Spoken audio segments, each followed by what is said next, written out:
Dosa sesama manusia ini tidak ditinggalkan oleh Allah. Sekecil apapun, kalau tidak kita dapatkan maafnya dari saudara kita, dari kaum muslimin, atau dari manusia siapapun, tidak kita dapatkan maafnya di dunia ini, maka akan berproses di akhirat.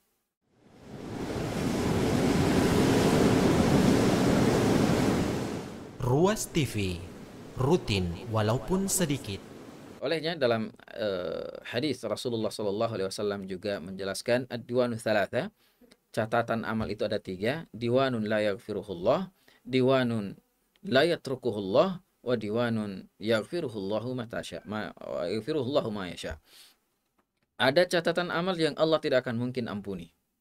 Orang yang ada dosanya ini dan meninggal tanpa bertobat, Allah tidak akan ampuni. Yaitu orang-orang yang mensyirikatkan Allah, yang menyekutukan Allah, musyrikun. Mati dalam kesyirikan, sudah jelas Allah tidak akan mengampuninya. Dan ini bukan kita yang mengatakan. Kita tidak langsung memvonis kepada orang tertentu, tapi ini ada ayatnya.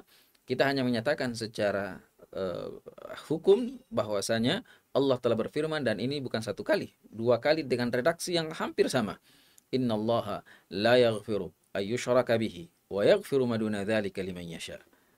Ya, Allah tidak akan mungkin mengampuni orang yang telah melakukan kesyirikan kepadanya dan mengampuni selain dari itu.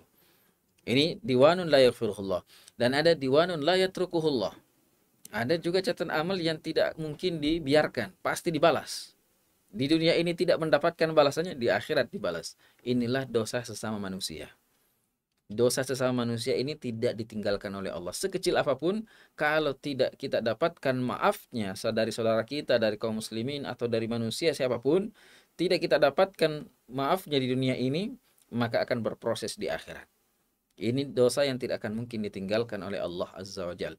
Dan yang ketiga adalah dosa yang diampuni oleh Allah sesuai dengan kehendaknya. Maka semoga dengan amal-amal soleh yang kita lakukan, dengan hanya menghadirkan rasa khasyah, al-khawf minallah, kita bisa diampuni dosa-dosa kita. Dapatkan ampunan, lahum maghfirah. Dan bukan cuma sekedar ampunan. Jadi kalau tadi ampunan itu yang akan mengawasi dan menjaga kita dari api neraka, dan tentunya kalau sudah tidak ada dosa berarti surga tempatnya. Selain itu, lahum maghfiratun wa ajrun kabir. Juga mendapatkan pahala yang sangat besar. Jadi terkadang sepele, hanya perasaan dan hanya sebuah ibadah hati, tapi pahalanya sangat besar. Maka sebagian ulama kita mengatakan a'malul qulub itu pahalanya jauh lebih besar daripada a'malul jasad. Ya.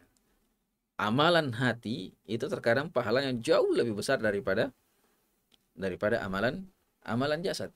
Maka ada sebuah kaidah yang mengatakan rubba amalin saghirin tukabbiruhun niyyah wa rubba amalin kabirin tusaghiruhun niyyah. Rubba amalin saghirin tukabbiruhun niyyah wa rubba amalin kabirin tusaghiruhun niyyah. Begitu banyak amalan yang besar kelihatannya, tapi dia nilainya kecil disebabkan karena amalan hatinya, yaitu niatnya yang membuat amalan itu jadi kecil. Haji adalah merupakan amal ibadah yang sangat besar. Dia merupakan rukun Islam yang kelima. Tidak semua orang bisa melakukan, tapi bisa bernilai pahala kecil ketika niat seseorang bermasalah.